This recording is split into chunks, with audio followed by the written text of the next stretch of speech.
Hello dear students, today in this video we are going to read chapter 2 briefly. The name of the chapter is We Are Not Afraid to Die If We All Can All Be Together. आज की इस video में dear students हम chapter 2 पढ़ेंगे जिसका नाम है अगर हम इकट्ठे हैं तो हम मरने से नहीं डरते, written by Gordon Cook and Alan East. इस चैप्टर को डियर स्टूडेंट्स गॉर्डन कुक और एलन ईस्ट नाम के दो लेखकों ने लिखा है। So dear students, we are going to read this chapter brief so that we can understand the main points of the chapter. So let's start. The chapter starts from here. A dream to duplicate the round the world ways. एक ऐसा स्वप्न जो संसार के चारों तरफ के यात्रा की कॉपी करना है, इन्हीं के एक ऐसा स्वप्न जो संसार का चक्कर लगाने की यात्रा की कॉपी करना है। तो वो कैसे है, इस हेडिंग के अंदर हम पढ़ते हैं। So let's start.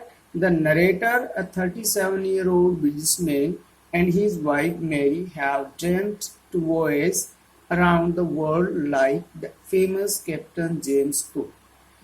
37 साल के वर्णनकर्ता एक बिजनेसमैन है और उसकी पत्नी जिसका नाम मैरी है। उन्होंने स्वप्न लिया था संसार के चारों तरफ चक्कर लगाएंगे और ये यात्रा कैप्टन जेम्स कुक ने पहले एक बार की थी। उसके बाद for the voyage they have been perfecting their seafaring skills for the past 16 years। उन्होंने इसके लिए 16 साल तक अपनी यात्रा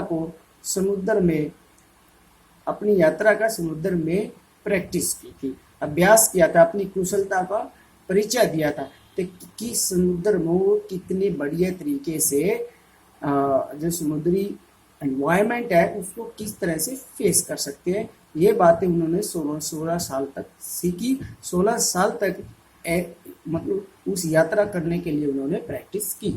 दे have got a professionally built 23 metre and 30 ton wooden hulled boat Wave Walker. उन्होंने 23 मीटर लंबी और 30 टन भारी लकड़ी की वेव वाकर नामक एक बोट बनाई।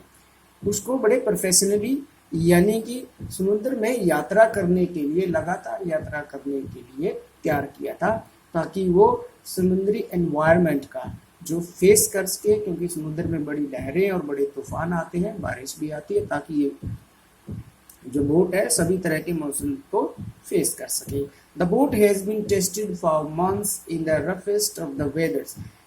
जो उन्होंने वेव वाकर नामक बोट बनाई थी, उन्होंने महीनों समुद्र में खराब मौसम के दौरान इस बोट को टेस्ट किया था। तो इस प्रकार हम देखते हैं कि 37 ईयर्स ओल्ड बिजनेसमैन और उसकी पत्नी ने समुद्री यात्रा करने की शपथ ली थी और ये समुद्री यात्रा कैप्टन जेम्स कुक ने पहले कर चुकी थी।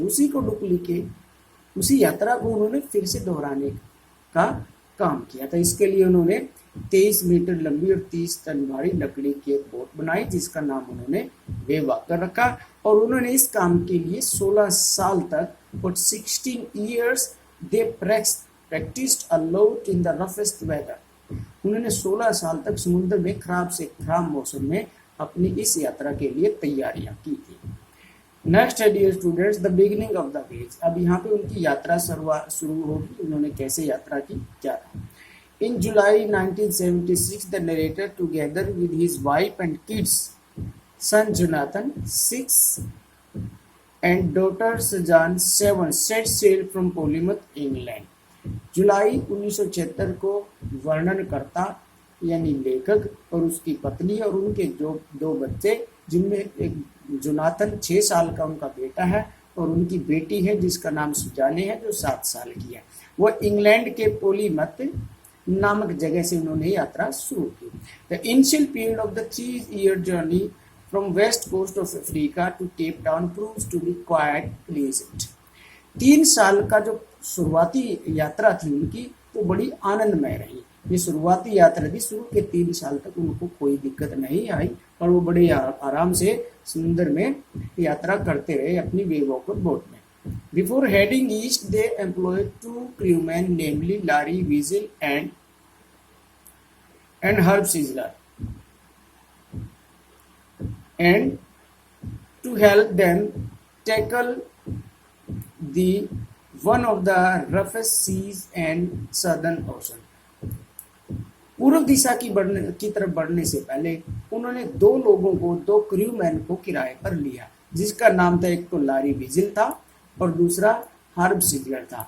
दोनों को किराए पे लिया ताकि वो जो दक्षिणी हिंद महासागर है उसमें सबसे खराब मौसम रहता है ताकि उनकी वहां पर हेल्प कर सके। तो नेक्स्ट डियर व्यूअर्स यहाँ पढ़ते हैं। The second day they encounter strong winds and alarming waves. दूसरे दिन उन्होंने Second day they encounter strong winds and alarming waves. दूसरे ही दिन जो सदर्न इंडियन ओशन है उसके एरिया में आकर दूसरे ही दिन उनको बड़ी बड़ी तूफानी और शक्तिशाली लहरों का सामना करना पड़ा। By December 25 they managed to reach 35 kilometers east of Cape Town. 25 दिसंबर तक वो समुद्र में अफ्रीका में केप टाउन नामक जगह से 3500 किलोमीटर दूर आ चुके थे 25 दिसंबर तक। Despite the bad whether the family celebrates Christmas on the boat. खराब मौसम के बावजूद भी परिवार ने अपनी बोट में ही क्रिसमस का त्योहार मनाया। However, the weather worsens with the passing time. हालांकि जो मौसम है गुजरते हुए समय के साथ और भी खराब होता जा रहा था। नेक्स्ट है catastrophe, the attack of the huge wave. अचानक कैटास्ट्रोफ होता है डियर स्टूडेंट्स कि किसी भी घटना में अचानक मोड़ या बदलाव आ जाना या किसी एक्सपेक्टेशन के विपरीत कोई बात घटी हो जाना। तो the attack of the huge wave, तो अचानक एक बहुत बड़ी समुद्री लहर का अटैक वेव वॉकर बोट पर होता है। तो कैसे होते हैं यहाँ पढ़ते हैं। On the early morning of January 2 जनवरी सुबह the family faces strong mighty waves and screaming winds.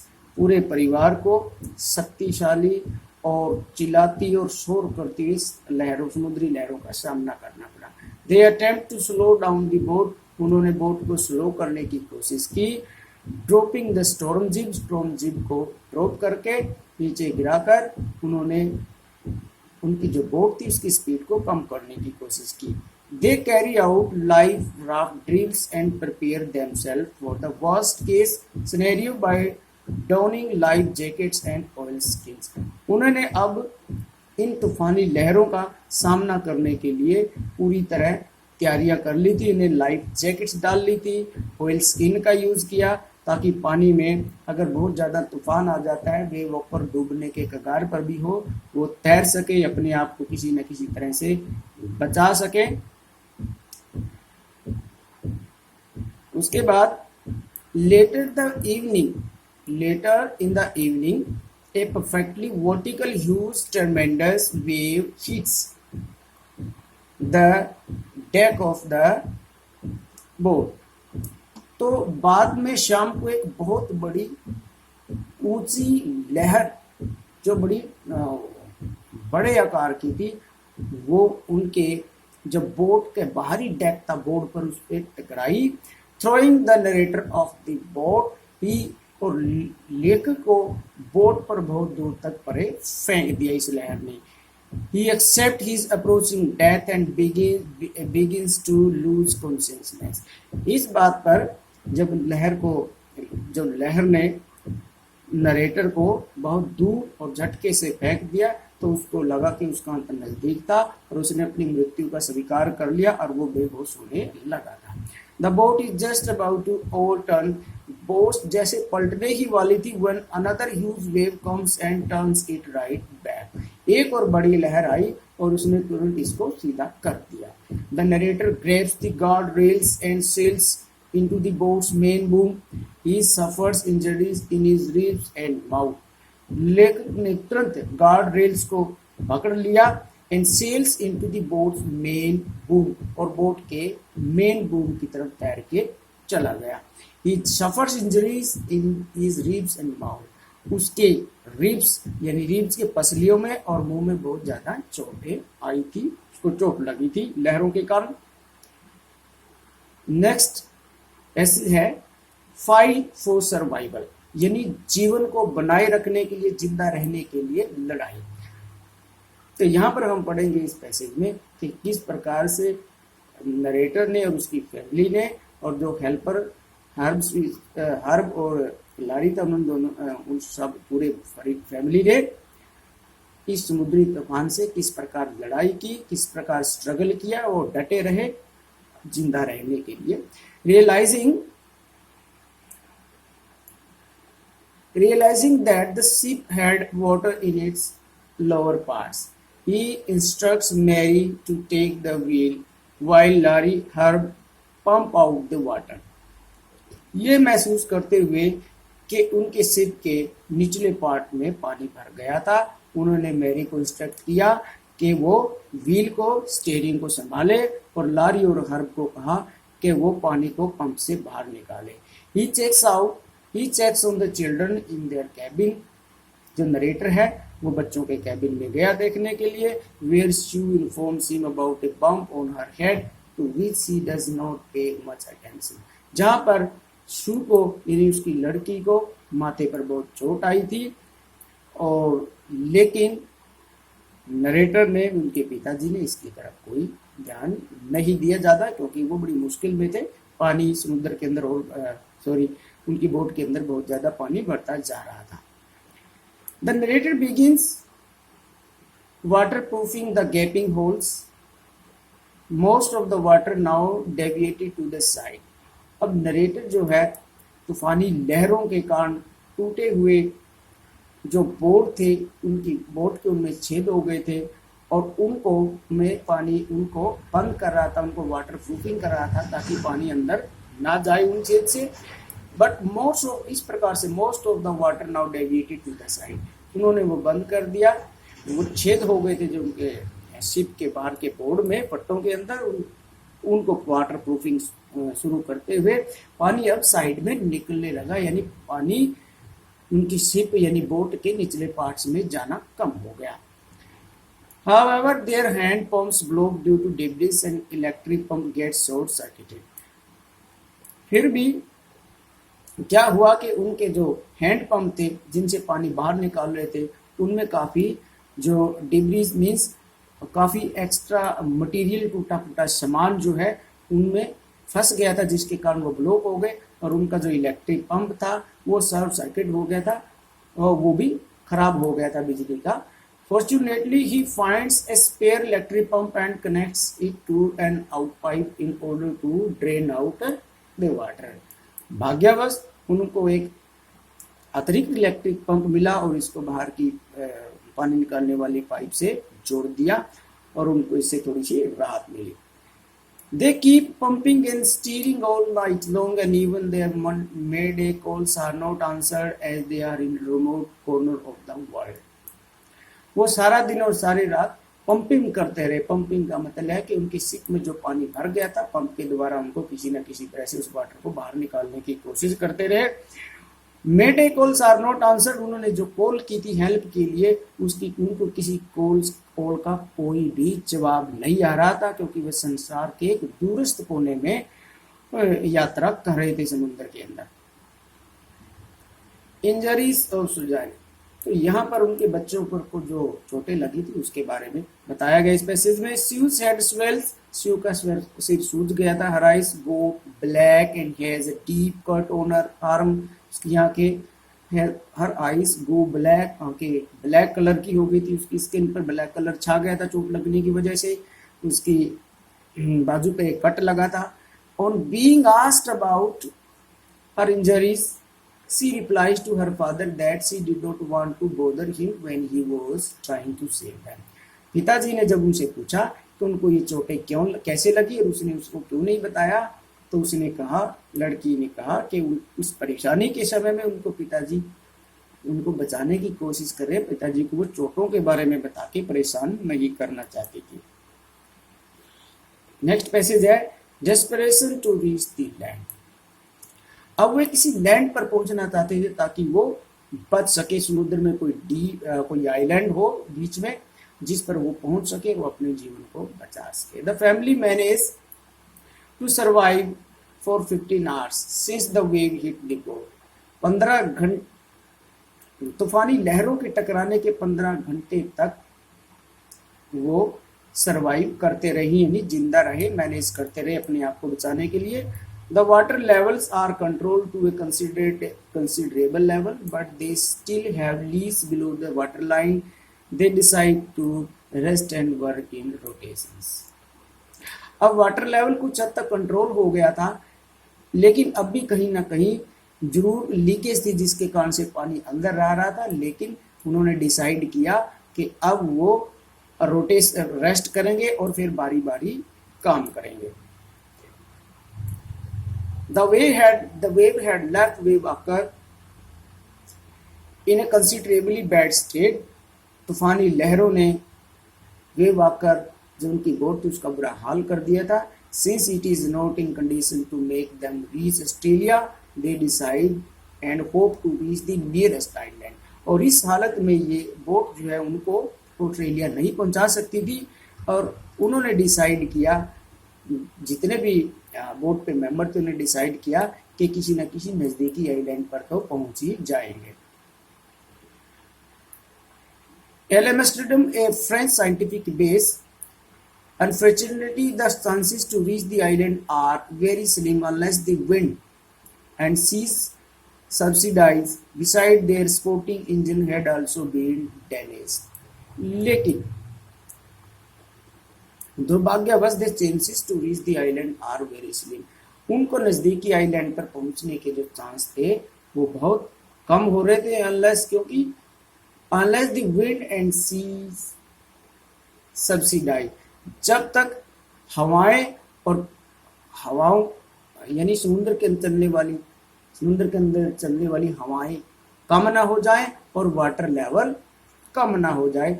ये पॉसिबल तब था जब हवाएं थम जाए और वाटर लेवल कम हो जाए। Besides their sporting engine had also been damaged. उनका जो बोट का जो स्पोर्टिंग इंजन था वो भी उनका खराब हो चुका था, इसलिए जो नियरेस्ट आइलैंड है उन पर पहुंचना उनको बड़ा मुश्किल लग रहा था। जनवरी 4 and 5। तो अब जनवरी 4 और 5 में क्या उनके साथ घटित होता है इस पैसेज में दिया गया है। After pumping for 36 hours continuously, they take a sigh of relief as just a few centimeters of water is left to be pumped out. 36 घंटे लगातार पानी निकालने के बाद अब उन्होंने थोड़ी सी राहत की सांस ली, क्योंकि अब कुछ ही सेंटीमीटर पानी बाहर निकालना रह गया था, यानी वाटर लेवल बहुत कम कर दिया, तो उन्होंने बोट का जो वाटर निकाल दिया था। They decide to force the storm jib as the mainmast is destroyed and head towards the supposed location of the islands. उनका जो मेन मास्ट है वो डिस्ट्रॉय हो गया था। अब उन्होंने स्टॉर्म जिप से काम चलाने की सोच ली थी ताकि वो जो नजदीकी जो सपोज्ड लोकेशन आइलैंड्स की जो बीच में समुद्र में एक द्वीप है वो उस तक पहुंच जाए किसी न किसी तरह से। Having found some corn, beef and crackers, they eat their first meal in 2 days. उन्होंने को कुछ कॉर्न बीफ और कुछ क्रैकर्स मिल गए और 2 दिनों में उन्होंने पहली बार अब 4 जनवरी को भोजन खाया था। However, their relief is short-lived. फिर भी उनका जो आराम था, जो थोड़ी रिलैक्सेशन थी उनको मिली थी, ये शॉर्ट लिव्ड थी, थोड़े ही समय की थी। The weather starts changing for the worse and by the morning of January 5, they are again left desperate. अब मौसम फिर दोबारा से खराब होना शुरू हो गया और जनवरी 5 की मॉर्निंग तक वो फिर वैसा ही मौसम बहुत खराब हो गया था। अब वो सारे फिर जो है हताश हो गए थे कि उनका पहुंचना मुश्किल हो गया था या बचना मुश्किल हो गया था। करेजियस जोनाथन, जोनाथन हमारे नरेटर के लड़के का नाम है। अब उसके साहस का के बारे में इस पैसेज में बताया गया है। As the narrator goes to comfort the children, he is left spellbound to see the fearlessness of his son Jonathan, who says that he doesn't fear death as long as they all are together. तो वो अपने बेटे के साहस को जैसे ही narrator अपने बच्चों को देखने लगा तो उसके बेटे जोनाथन के साहस को देखकर वह दंग रह गया। उसके बेटे ने कहा अगर वो इकट्ठे हैं तो वह मरने से नहीं डरता।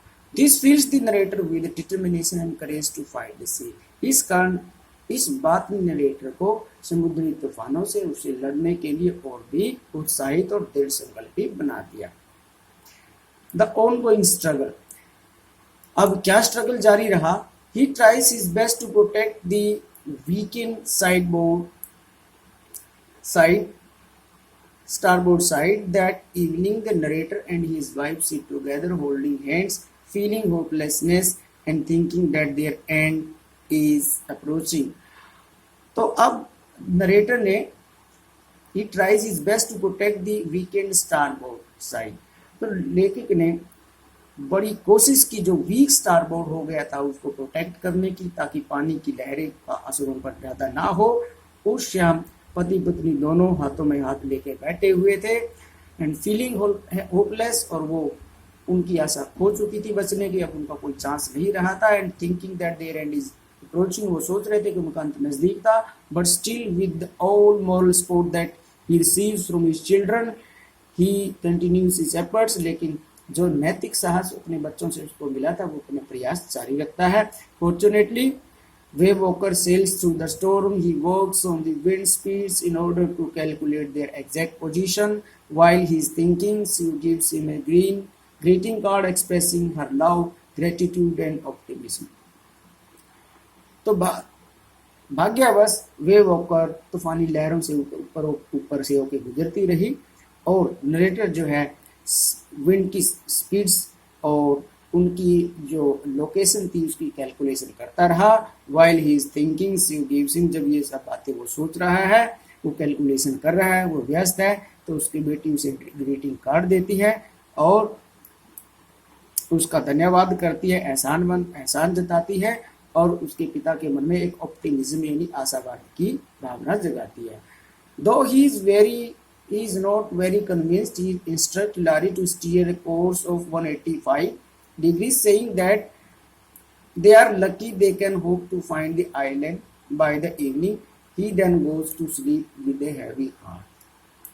यद्यपि वो पूरी तरह से विश्वास नहीं है उसको, लेकिन फिर भी लारी को इंस्ट्रक्ट देता है कि वो उनकी बोट को 185 डिग्री पे मूव करे, ये कहते हुए कि वो शाम तक वो आइलैंड का तक पहुंचने की उनको उम्मीद है। और ये कहकर वह एक भारी सांस लेते हुए सोने के लिए चला जाता है। Ultimate victory, ultimate finally narrator और उनके साथी और परिवार को विजय मिल जाती है, वो जीत जाते हैं, वो बच जाते हैं। तो कैसे बचते हैं? Fortunately they sail on island to find एल्स्ट्रडम बाय इवनिंग। वह भाग्यवश इवनिंग तक वो एम्स्टर्डम आइलैंड को ढूंढने में कामयाब हो गए। On being informed about this the narrator's joy knows no bound. इस बात की सूचना पाकर कि वो आइलैंड के नजदीक है, वो बहुत ही खुश हुआ। Jonathan calls him the best captain and the best teddy. Jonathan उसका बेटा उसके सबसे बढ़िया कैप्टन और सबसे बढ़िया पिता कह के बुलाता है। The whole world and soon they get off shore and struggle to reach the island with the help of its inhabitants. और जल्द ही वो जिस आइलैंड पर पहुंचने की उम्मीद थी वहां पर पहुंच जाते हैं और वो उस आइलैंड पर रहने वाले इनहेबिटेंट्स, वहां के निवासी भी उनकी हेल्प करने के लिए आए और अपनी बोट में से उतरकर उस आइलैंड पर पहुंच जाते हैं। Stepping on the land after such turmoil fix the narrator's thoughts with cheerful and optimistic Larry and Herbie, sportive Mary and brave 7 years old girl who did not want her parents to worry about her head injuries, and 6-year-old boy who is not afraid to die. कितने समय बाद जमीन पर पहली बार कदम रखते हुए लेखक के मन में विचार आते हैं और वो बड़ा खुश होता है और वह उन सब का धन्यवाद करता है जिन्होंने इस मुश्किल भरे समय में उसको सपोर्ट किया, जैसे कि उसकी पत्नी थी और दोनों जो उसके उन्होंने लारी और हर्बी का वो धन्यवाद करता है, अपने बेटे, अपने बहादुर बेटे और बेटी का भी वो धन्यवाद करता है और उनके बारे में विचार करता है कि किस प्रकार उन्होंने उनकी हेल्प की। वो सारे के सारे तूफानी लहरों के सामने डटे रहे और आज अपने जीवन को बचाने में कामयाब रहे थे। So dear students, here we see in this chapter that courage never fails, के साहस कभी नहीं हारता। If we are optimistic, अगर हम आशावादी हैं, if we have hope, then we are never going to fail. Hope and optimism and courage always win. आशा, साहस हमेशा ही जीतते हैं।